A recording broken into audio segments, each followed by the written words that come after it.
Good morning, everyone, and welcome to Sunday Morning Coffee with Lisa. I'm Spiritual Coach Lisa Hopp. It is Sunday, December 14th, 2025. Thank you so much for joining me today. I hope if you are where I am, and it's a very snowy day, that you're warm and toasty and have nowhere to go and just relaxing, and a full restful Sunday today.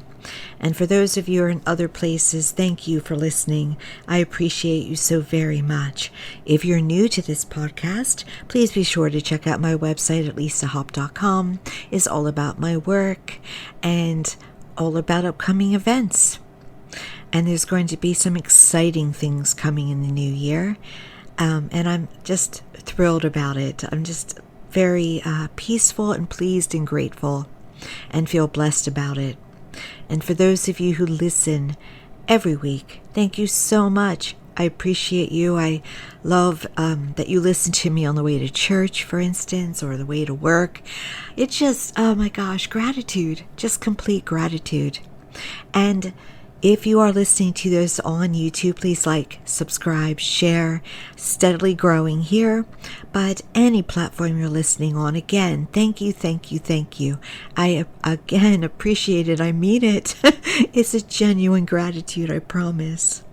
Today's topic, time to purge. We're getting to the end of the year. We only have a few weeks left. This is the time, like me, to gear up for the new year. It's a time of reflection, and it's a time of purging what you don't want to carry over into the new year. Now, when you reflect, do not do it with lack of kindness or regret or guilt or anger or disappointment in yourself or anything negative. Look at it as a lesson in growth. Look at it as to why. Why did I not do that? Or why did that happen to me? I looked at a couple things myself for the year. Sometimes, and this actually, I'll share this with you, I don't mind. I noticed that this year I had a fear of becoming larger in my work, but a fear I would not become larger in my work at the same time. So I had dueling procrastination fears.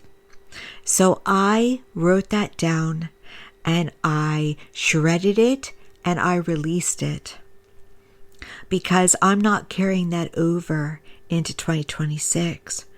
Perhaps it is a cycle that you're a part of this year, that this end of year shows you that you are spinning around that traffic circle over and over again and nothing's changing.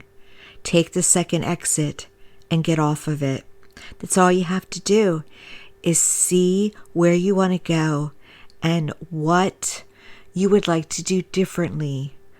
Or honestly, how you can be your genuine self in the new year. Perhaps you thought too much. You got in your mind too much.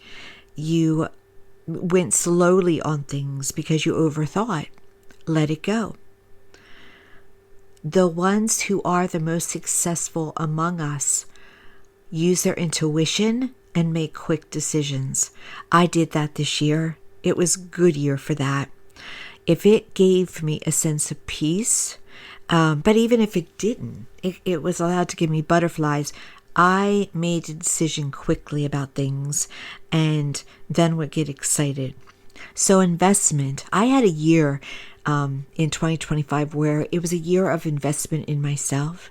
And in 2026, I'm going to help anyone who wants to be a client to start to make an investment in themselves, and to grow to the degree you want to grow, and to overcome those perceived limitations because they're just perceptions, and to also overcome any things that help you to stall.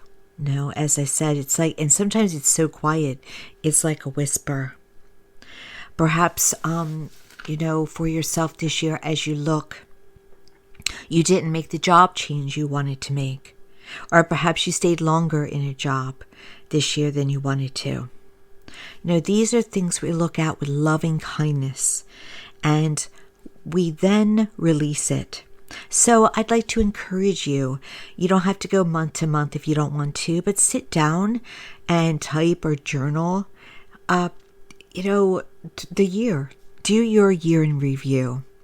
I have a personal Facebook page where I do a year in review. This one's going to be wonderful because I traveled a lot at the end of the year to places I'd never been before. And so that's, it was an overall good year. I also met wonderful people this year in some way, whether it be in person or over Zoom, email, and, I felt like I leveled up this year. And so I am very grateful and feel, again, very blessed for the year that I had, but ready to make it larger, ready to go to the extra large size, and what that means for me. All right. And so I also acknowledge this year more about what my value is and my worth than I did in previous years at different times. But I also noticed, and when you do your yearly review, notice this too. I noticed how different I am from previous years. The things, not that I still am not an emotional person. I'm an emotional person, but not to the degree that I was in the past. I don't get wounded like I used to in the past. I don't plan out like I used to. I'm more spontaneous. There's different little facets of me, different qualities that are here that weren't here before. And it was a positive. It was positive growth, expansion. This one thing also, I feel like I'm sharing another private thing about me. But I used to be someone who felt more comfortable in smaller groups. But now I learned this year that it's all right to have larger groups around you and to have people come and go. That was new to me. And I said, okay, this is a sign of growth. Come to it. Do it. And it's more, I don't want to say lackadaisical, but a lighter feeling than having to have that security of what I used to call bubble. I don't mind a large, expansive bubble where not everybody is there, but they're there in spirit. And so, and again, being very easygoing about it. And that was a change for me. And so I saw this is a call to change, to expand your group, to expand those around you. And it happened. And I'm, again, very happy about that. So look at the life, review it honestly, genuinely, with love, again, with kindness, with, even if you have to put your arms around yourself through it, do all that. It's so very important. And then whatever pops up that you don't want to bring into 2026, you can write it on a list or type it, and then you can burn it. You can do what I do, which shred it, tear it up, set it off, whatever you want to do. I've seen it done different ways. And then I'll sit down and give yourself the clarity of what do you want for the next year, for this coming year. And be as specific and clear, again, as you possibly can. Because, let's say, for instance, I'll use this example. You may say, I want to be rich in 2026. What does that mean for you? Because wealth is different for everybody. For some, it is being a multimillionaire. For some, it is just not having any debt. It's what is it? What does it mean to you? What does health mean for you? What does love relationships, whether they're platonic or not, mean for you? And so look at that honestly, legitimately, of who you truly are, and then write that. Type that. Because when you do that, you get what you ask for. It sets the intention and it puts it into the energy field to return to you. Now, purging, by the way, is not just releasing the past and getting ready for the intentions of the future. It's also doing things to clear your environment. Declutter. Decluttering is not just about stuff. It's about decluttering perhaps relationships that aren't serving you anymore or you're not aligned with. It's about getting organized in a way that maybe you weren't before. Perhaps there's a junk drawer that you've been putting off organizing for years. Whatever you can do to organize your life around you, shift it, declutter emotionally, physically, mentally, spiritually, will open up the door to wonderful blessings in the new year. I, this year, had to move my office. And I put off shredding mail for a long time because I put seeing my clients first, and then I would put other personal appointments first. And so it piled up. And then I had to move. So I couldn't take it with me. And I had just gotten a shredder right before I was told I had to move. Because I did have it's almost like I knew it was coming. But truthfully, I had the intention of starting to declutter the mail that I was receiving. And the old statements and all these kind of things. So I am still catching up on that. But as I shred, which I did this week, worked on it, I feel such a lightening, and new stuff that comes into my new office gets shredded immediately.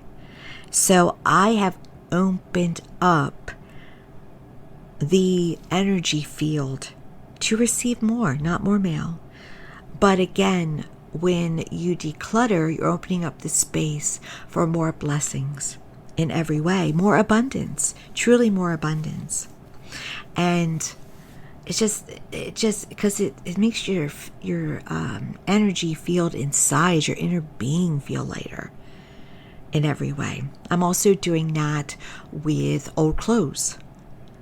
I just sent off a couple bags, and I'm going to do more. I'm doing that with items that I received and I'm grateful for, but perhaps I've never used. And so sometimes it's hard to do that, by the way, because we tend to think that when we receive a gift from someone that we have to keep it. And it's not the case. The Dalai Lama pays it forward and has done it right in front of the person gifting him. Oh, thank you. Here, take it. Passes it right on. And so it's important to look at it, to give it gratitude, to give those things blessings, and then to truthfully act in a way that is best. Not the emotions and gratitude can be there without holding on to the stuff. And it is very important to know that. So if it's something that speaks to you, keep it.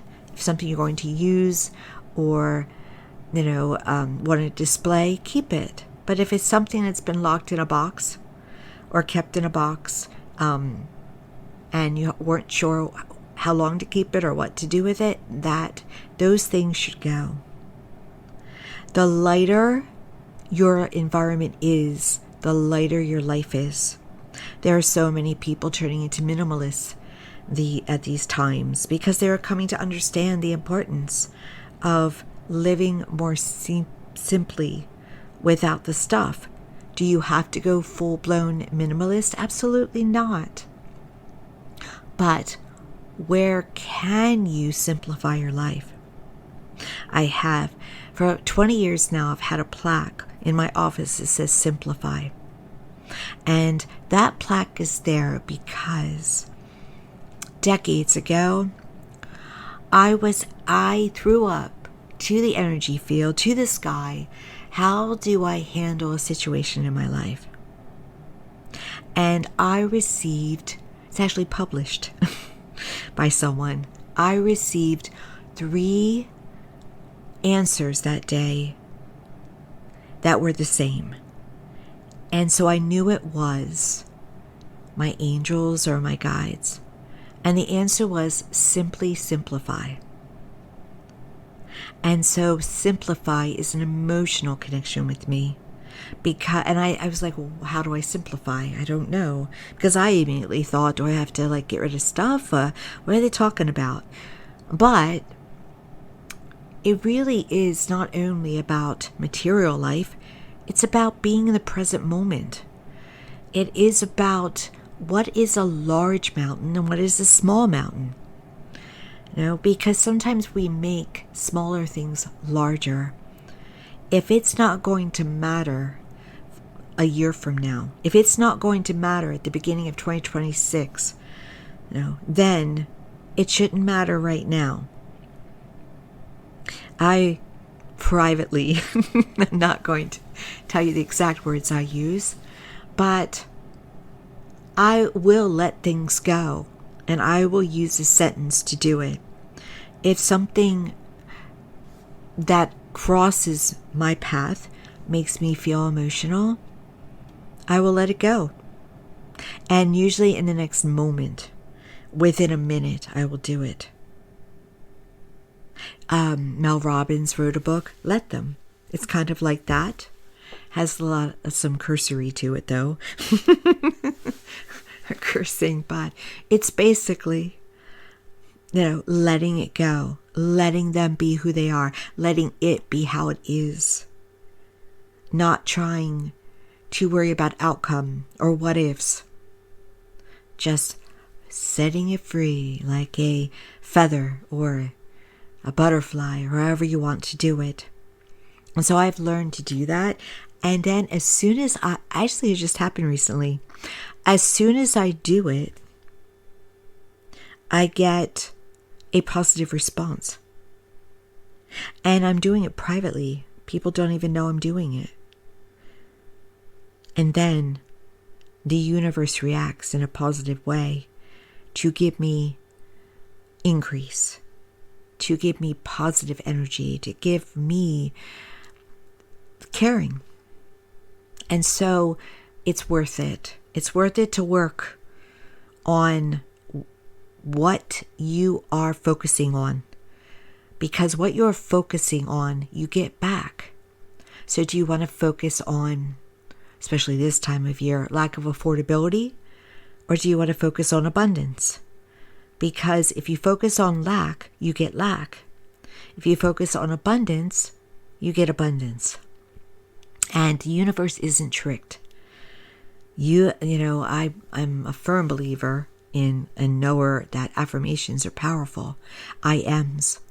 But you can say I am wealthy all day long, but if you feel poor inside, that's what the universe sends you. You get who you are. I just saw, I wish I knew what I saw, because it was late last night.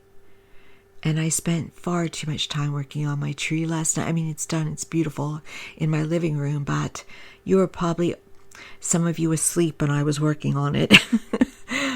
But I saw this, and it was unusual. And I'll remember it after I get off the podcast. What I mean by unusual, it's not what you would expect to hear it. But it's basically you get what you believe. I am wrong. You will see it when you believe it. It might have been Santa Claus 2. It was the movie Santa Claus 2 with Tim Allen. And it was someone saying it that was not a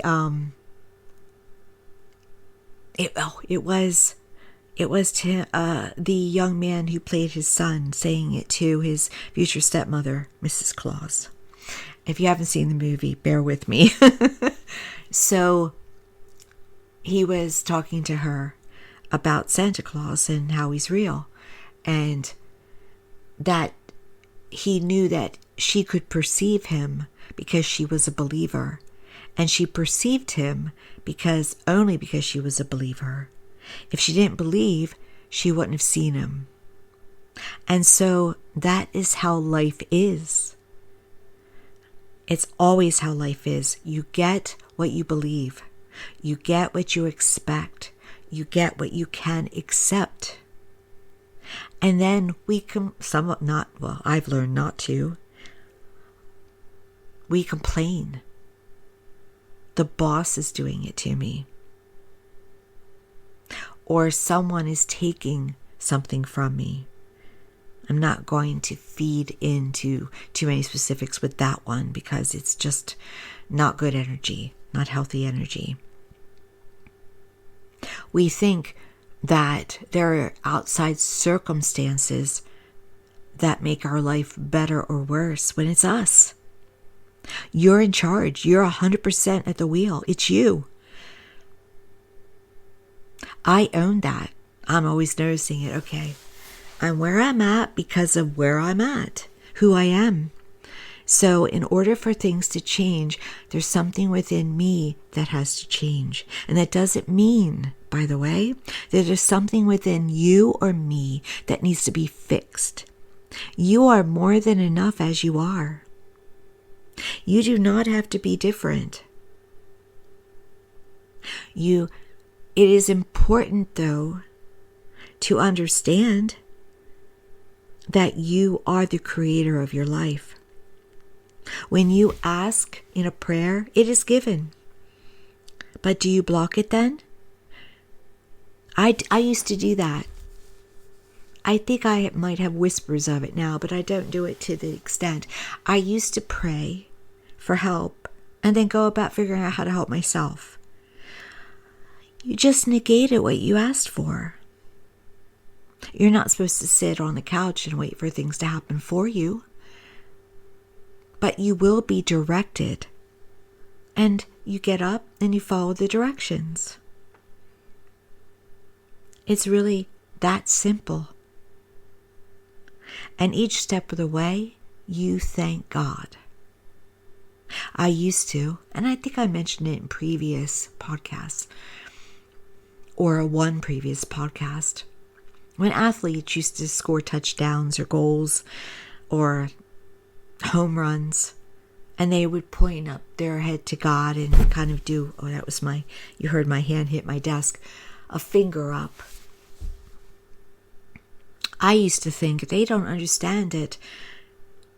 It wasn't given to them, that they were a part of this creation. But now I understand it differently. I've grown. And I now understand that they're giving thanks for the teamwork. Thank you for helping me with this wonderful, awesome moment. And so when they do it now, I smile. And I'm happy to see it. So yes, when you pray, thank for receiving. Know it is done. Feel it is done with inside. And walk around like it's done. If you look, if you doubt, if you think you're not worthy, if you're afraid of receiving what you've asked for, it's going to wait in the waiting room for you. You won't have access to it. But if you're in full faith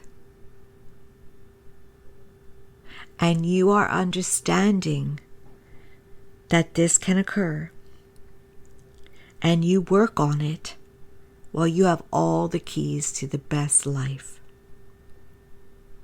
So the last 2 weeks, of this year. Think about that purging. Think about releasing. Think about rebooting. Think about who you are genuinely. Not a new identity, but a genuine identity. Who you truly, truly are. And then like yourself. Love yourself. It doesn't matter. Do you know, this may shock you, but not everybody on this earth likes me. You know what? That's their loss. As if there are people that don't like you, it's their loss. But make sure, though, you like yourself. We tend to look to others to prove that we are valuable, that we are worthy. We tend to look for approval. The only one that has to approve of you is you. And if you don't, get working on it, because no matter what, no one else can help you with that. No one. It has to be an inside job. So pay attention to those thoughts and those feelings, and especially those words. Set your goals for the new year. Make them large if you want. If they make you nervous, they're perfect. And forgive yourself for what you haven't gotten done before, because each day is a fresh start. Thank you so much for joining me. I appreciate you all so very much. Be sure to like, subscribe, and share on YouTube. If you have an idea for a topic in the future, please feel free to email me at serenity.harbor@verizon.net. I'm also on Facebook under business page Lisa M. Hop, Spiritual Coach and Medium. I'm on Instagram under Spiritual Coach Lisa Hop. And eventually, I'm going to also start giving some, what do I want to call it, material to TikTok. So I hope that you'll all join me on this journey and allow me to join yours. And I just wish you all the best and many blessings. Take care.